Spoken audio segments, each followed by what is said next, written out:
దిల్ రాజు గారు అన్నా నమస్తే అన్న. నమస్తే. అయితే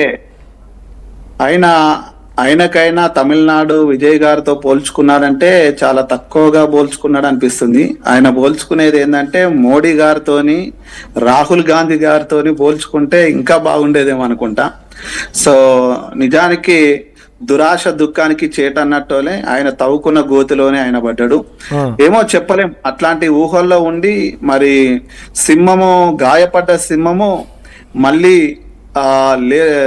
తిరిగి లేస్తది అని చెప్పేసి అంతకుముందు రోజు అంటే ఆ గాయం ఎదుటి వాళ్ళు చేస్తే ఇంకా తనంతట తానే చేసుకున్నాడు ఇక్కడ గాయం.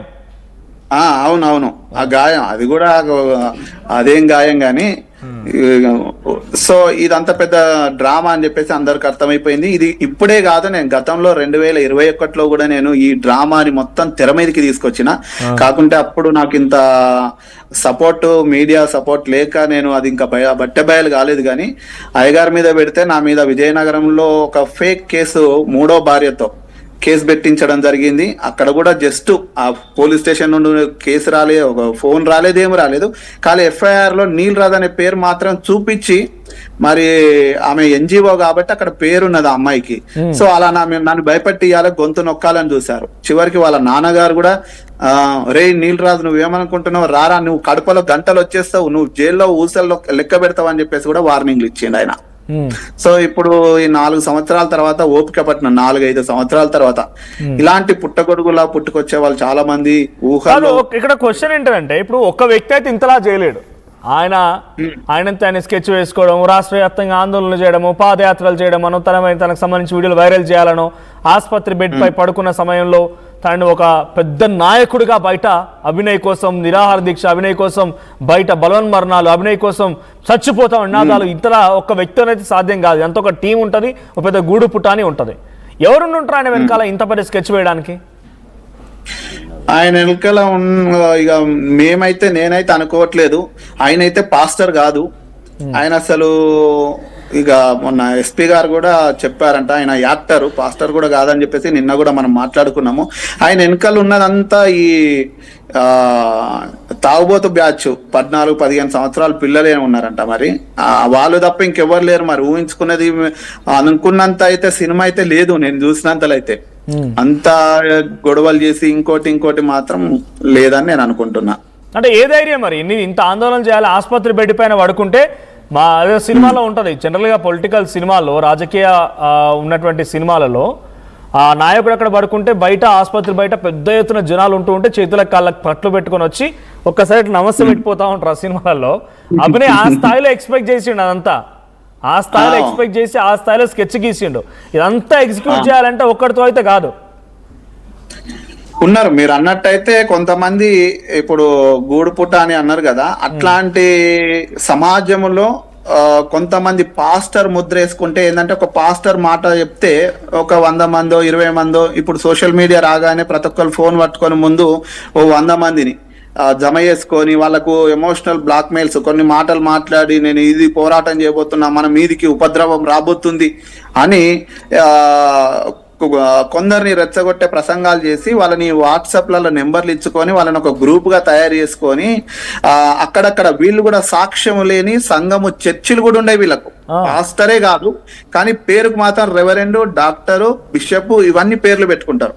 మళ్ళీ వీళ్ళ బతుకులంతా చూస్తే మాత్రం వెనకాల చూస్తే పాస్టర్లే, బయట సమాజంలో కూడా పాస్టర్లే అని చెప్పేసి ముద్రేసుకుంటారు. కానీ మీరు అన్నట్టు మాత్రం సోషల్ మీడియాలో మాత్రం కనిపించే వాళ్ళు కానీ మరి నర్సీపట్నంలోనే ఎక్కడో ఇప్పుడు మరి ఉన్నారు. ములాఖత్కి ఎంతమంది వస్తారో చూడాలి, ఎంతమంది గ్యాంగ్ ఉంటుందో మరి ఈయన కోసం.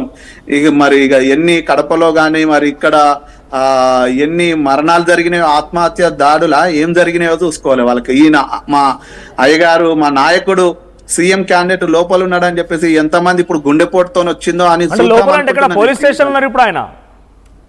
అవునవును, అదే సింహం బోన్ లో ఉండకపోతే ఎక్కడుంటది? బోన్ లో ఉన్నది కదా సింహం తీసుకపోయి పోలీసు వాళ్ళు బోన్ లోనే పెడతారు. అక్కడ కనబడే 4వ సింహాలు బయటకు వస్తాయి అక్కడ.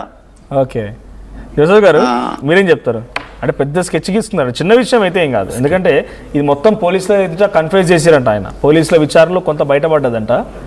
సో తను పెద్ద స్కెచ్ గీసుకొని తమిళనాడులో అక్కడ ముఖ్యమంత్రి విజయ్ అయినట్టుగా ఇక్కడ 2 నెలలు నేనెందుకు కావద్దని చెప్పి ఆయన హాస్పిటల్ ఉండగానే బయట ఏం ఎగ్జిక్యూట్ చేయాలి, ఇవన్నీ చిన్న విషయాలు అయితే కదా ఆయన ఆలోచన తీరికి. ఇప్పుడు మొన్నటి వరకు ప్రవీణ్ పగడాల గారిని వాడుకున్నాడు. ఇప్పుడు direct CM, Chennai CM Vijay భాయ్. అసలు ఆ పొంతన లేదండి, కొంచెం మన ఇంగిత జ్ఞానం ఉండాలి. ఆల్రెడీ 3 ఫిలిం ఫ్లాప్ అయింది, నిన్నటి ఫిలిం కూడా అటర్ ఫ్లాప్ అయిపోయింది. మళ్ళీ ప్రయత్నాలు ఎందుకు? అసలు నువ్వు ఏం చేయాలనుకుంటున్నావు? ఈ దేశాన్ని ఏం చేద్దాం అనుకుంటున్నావు? ఈ రాష్ట్రాన్ని ఏం చేద్దాం అనుకుంటున్నావు? హాయిగా ఉన్నారు హిందూ, క్రిస్టియన్, ముస్లిం బాయ్ హాయిగా ఉన్నారు. నువ్వు వచ్చి ఇక్కడ వచ్చి ఇలాంటి పనికిమాల చెత్త మూవీలు తీసి అందులో నీ ఓన్ డైరెక్షన్లో ఆ అడవికి వెళ్ళి ఒక మూవీ తీసి అక్కడ కూడా అటర్ ఫ్లాప్ అయ్యావు.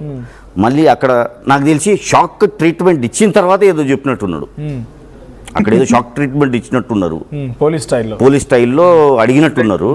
ఆ షాక్ ట్రీట్మెంట్ లో మెమరీ అంతా బయటకు వచ్చింది అన్నట్టు. ఇప్పుడు ఆ ట్రీట్మెంట్ అప్పటి వరకు అక్కడ జరిగిన ఆ యుద్ధంలో మెమరీ అంతా లాస్ అయిపోయినట్టుండు. పోలీస్ స్టేషన్ కి వచ్చి కొంచెం ఇప్పుడు లైట్ వేసి షాక్ ట్రీట్మెంట్ ఇస్తారు కదా, దాని తర్వాత ఇప్పుడు ఏదో ఒకటి వాగిండు అంతే. ఈ వాగుడే ఎందుకంటే ఆయన ఎక్కడండి, ఆయన 84లో పోలీస్ కన్ఫ్యూజ్ చేశారట ఆయన.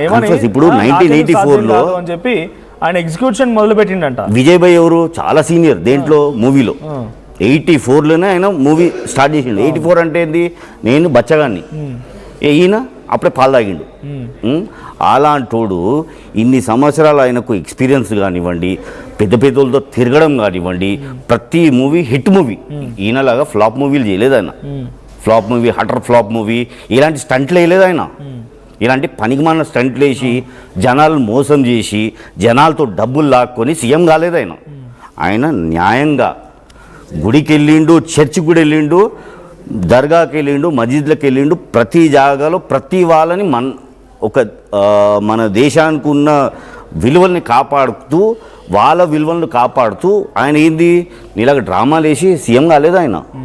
ఆయనకు ఒక లక్ష్యం ఉంది, నా స్టేట్ని నేను డిఎంకే ద్వారా కాపాడుకుంటా అని చెప్పిండు. మాట ఇచ్చిండు. వాళ్ళకి ఏదైతే వాగ్దానం చేసిండో ప్రతి ఒక్కరికి బంగారం ఇస్తాను, ఇంకా ఆయన ఏదైతే 8 స్టేట్మెంట్స్ ఇచ్చారు చేస్తా అని చెప్పాడు. మనుషులకు భరోసా వచ్చింది. ఆలోచన ఉంటే చూడండి, ఆయన బెడ్ పై ఉండగానే నేను బయటికి ఎగ్జిక్యూట్ చేయాలి, అదే అంటున్నా, బెడ్ అంటే ప్రచారం చేయాలని చెప్పి ఎంత ఎగ్జిక్యూషన్ చేసి ఉంటాడు ఇంత కీలకంగా. అంటే ఇంత ఒక వ్యక్తితో సాధ్యమైందా? ఇప్పుడు సడన్ గా అదే చెప్తున్నా కదండి, షాక్ ట్రీట్మెంట్ ఇచ్చిండ్రు. ఒక వ్యక్తితో సాధ్యమవుతుందా? అసలు ఇప్పుడు షాక్ ట్రీట్మెంట్ ఇచ్చిండ్రండి, వాళ్ళ స్టైల్లో ఇచ్చిండ్రు. ఇప్పుడు సర్కాన్స్ పైన మంచి ఏదో ఒకటి మాట్లాడాలి. చెప్పురా బాబు, ఏం చేద్దాం అనుకుంటున్నావు? ఏం చేద్దాం అనుకుంటా సార్, నేను ఇప్పుడు ఆయన సీఎం కాదు, నేనెందుకు కావద్దు ఇప్పుడు సరే, ఇప్పుడు మోడీ గారు పిఎం అయ్యారు. ఇప్పుడు సీఎం అయిన తర్వాత నెక్స్ట్ పిఎంఏ ఆయన. పిఎం కూడా ఎందుకు, డైరెక్ట్ ప్రెసిడెంట్ అయిపోతే పీడబోతుంది మనకు. బహుశా నీలరాజు గారు మీరు అన్నది నిజమైన 2 ఫోటోలు చూపించి మీరు ఈయన తెలంగాణ సీఎం, ఈయన ఏపీ సీఎం అని చెప్పి చూపించారు. మీరు అనుకున్నట్టుగానే ఆయన కూడా ఆ రకంగా ఆలోచన చేసిండు. ఏపీ సీఎం ఏదైనా ఆలోచన ఆయనకు ఉంది కాబట్టే ఈ ప్లాన్ ఎగ్జిక్యూట్ చేసిండు.